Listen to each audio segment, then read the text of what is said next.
Baik, pada kesempatan kali ini kita akan membahas turunan tingkat tinggi. Apa itu turunan tingkat tinggi? Yang dimaksud turunan tingkat tinggi adalah turunan tingkat kedua atau turunan kedua, turunan tingkat ketiga, turunan keempat, turunan kelima, dan seterusnya.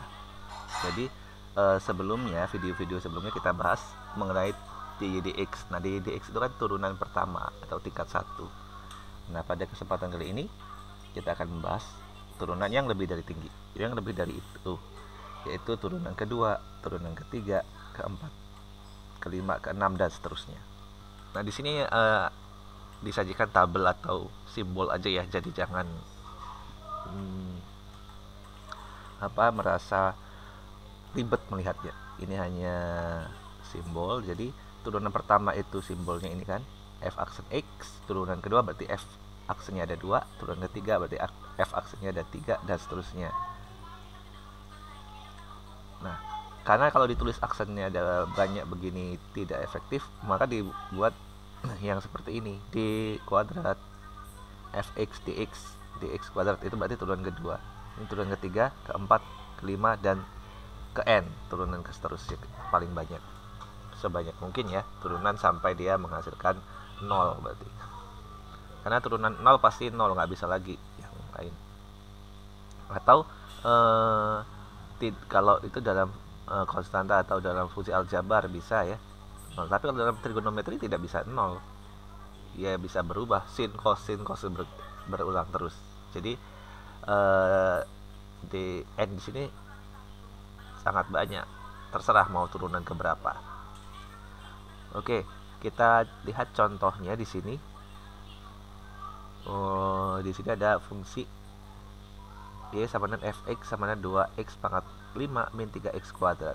Ditanya f5, f aksen 5 ini berarti turunan kelima ya. Berarti kita cari dulu turunan satu-satu, yaitu turunan 1 dulu dicari, yaitu 5, turunan pertama berarti kan f aksen x, turunan 5 kali 2 10, 3 kali 3 9, ini turunan pertama. Nah, turunan kedua diperoleh dari menurunkan sekali turunan pertama ini.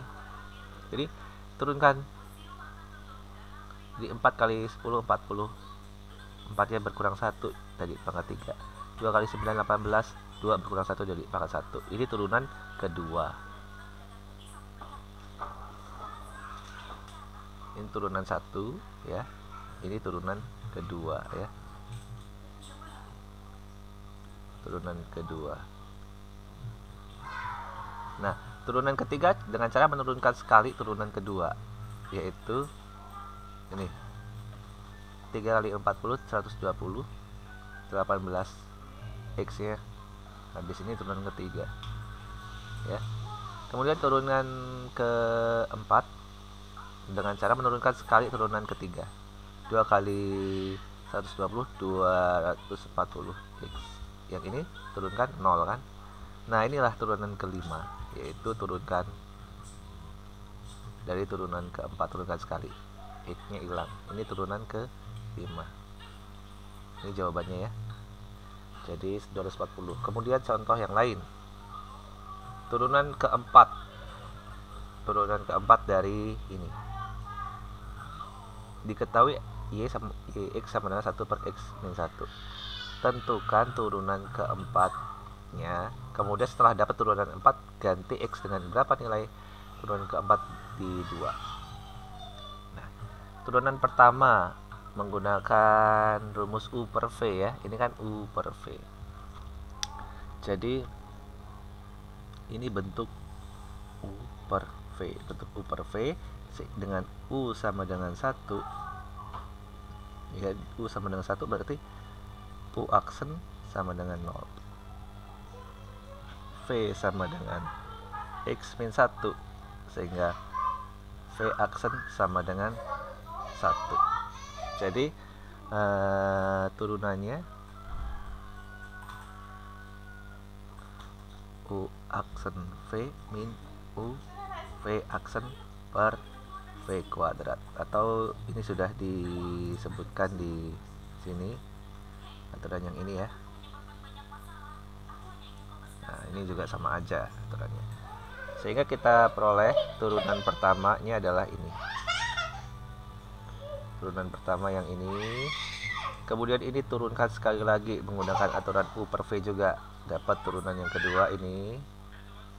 Turunkan sekali lagi. Ini turunan ketiga. Ya.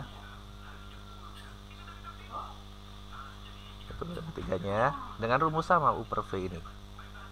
Tapi U per V-nya udah beda ya. Karena di sini U-nya adalah min 2, V-nya pasti yang ini. Jadi ini. Dan yang terakhir adalah turunan keempatnya adalah ini. Nah, inilah turunan keempat yang kita cari. Setelah dapat turunan keempat, masukkan nilai X ini diganti dengan 2. Ya. Jadi Y turunan keempat dengan nilai 2 adalah ganti nilai X ini dengan 2. Diperoleh sama dengan 24. Oke, itulah turunan tingkat tinggi ya, turunan pertama, kedua, ketiga, dan seterusnya.